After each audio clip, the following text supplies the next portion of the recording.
فکری و نظریاتی اور عسکری جنگیں دنیا میں زمانہ قدیم سے چلی آ رہی تھیں۔ یہ جنگ اتنی ہی قدیم ہے جتنی حق و باطل کی کشمکش، بندگان خدا کو راہ مولا سے ہٹانے کی سازشیں پیدائش آدم کے ساتھ ہی شروع ہو گئی تھی۔ شیطان نے آدم علیہ السلام کو سجدے کرنے سے انکار کیا اور حق تعالی شانو کی بارگاہ سے مردود ہوا۔ اس وقت اس نے سامنے شیخ بخاری کہ اگر مہلت مل جائے تو وہ انسانوں کو گمراہ کر کے چھوڑے گا۔ اس کا ذکر سورۃ بنی اسرائیل میں ہے، لَإِنْ أَخَّرْتَنِي إِلَىٰ يَوْمِ الْقِيَامَةِ لَأَحْتَنِكَنَّ إِلَىٰ ذُرِّيَّتَهُ إِلَّا قَلِيلًا۔ اگر تو مجھے قیامت کے دن تک مہلت دے تو میں تھوڑے سے شخصوں کے سوا اس کی تمام اولاد کی جڑیں کاٹتا رہوں گا۔ چونکہ اللہ تعالیٰ کو نسل انسانی کی آزمائش مقصود تھی، اس لیے شیطان کو مہلت دے دی گئی اور ارشاد ہوا، وَاسْتَفْزِزْ مَنِ اسْتَطَعْتَ مِنْهُمْ بِصَوْتِكَ وَأَجْلِبْ عَلَيْهِمْ بِخَيْلِكَ وَرَجِلِكَ وَشَارِكْهُمْ فِي الْأَمْوَالِ وَالْأَوْلَادِ وَعِدْهُمْ وَمَا يَعِدُهُمُ الشَّيْطَانُ إِلَّا غُرُورًا۔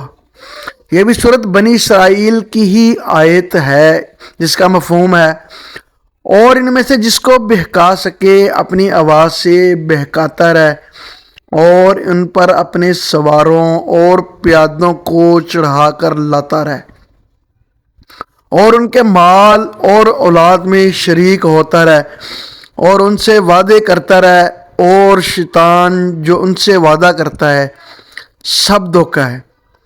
ساتھ ہی اللہ تعالیٰ نے پھر بتا دیا، ان عبادی لیس لک علیہم سلطان وکفی بربک وکیلا، جو میرے بندے ہیں ان پر تیرا کچھ زور نہیں اور تمہارا پروردگار کارساز کافی ہے۔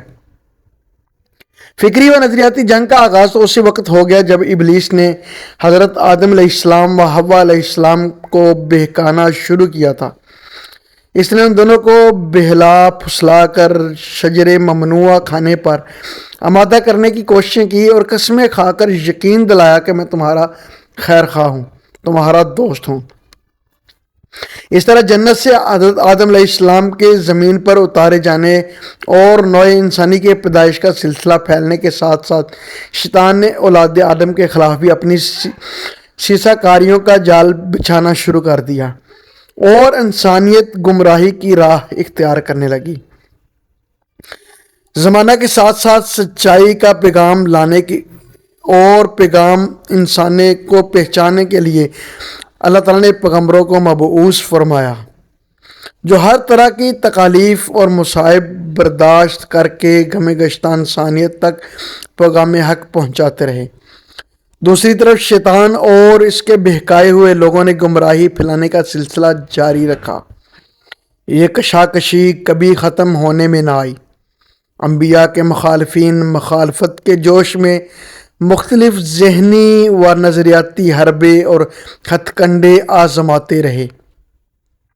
ایسا بہت کم ہوا کہ باقاعدہ جنگیں لڑی گئی ہوں۔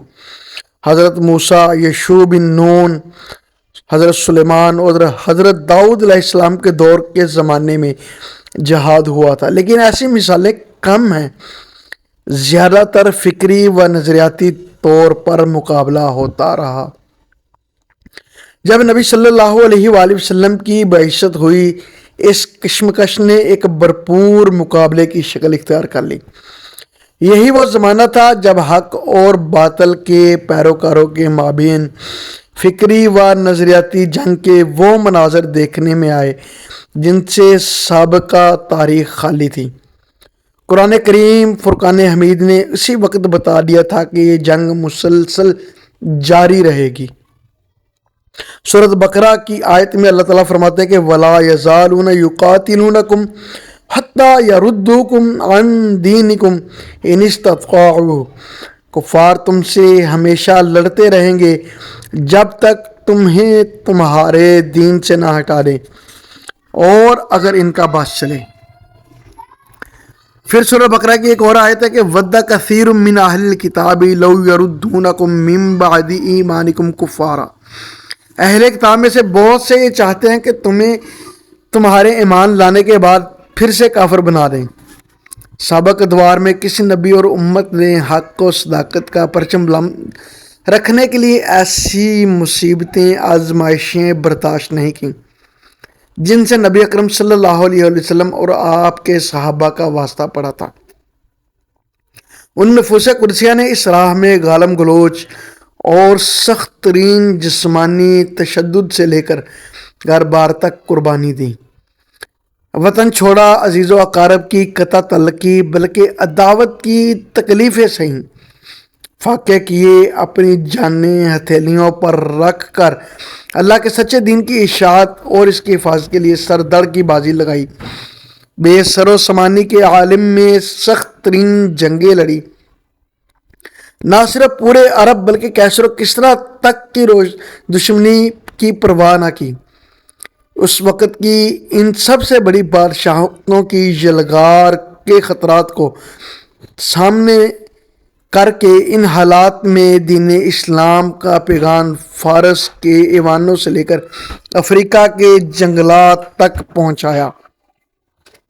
نبی اکرم صلی اللہ علیہ وسلم کی سیرت میں حق و باطل کے مابین فکری و نظریاتی کشمکش پر غور کرنا اور اس خاص نقطہ نظر سے سیرت نبویہ کے ذخائر کا مطالعہ کرنا اس وقت کی اہم ترین ضرورت ہے، کیونکہ فی زمانہ ہمیں جن طاغوتی طاقتوں سے پالا پڑا ہے، ان کی سازشوں کے توڑ کے لیے ہمیں سب سے بہترین رہنمائی سیرت نبی صلی اللہ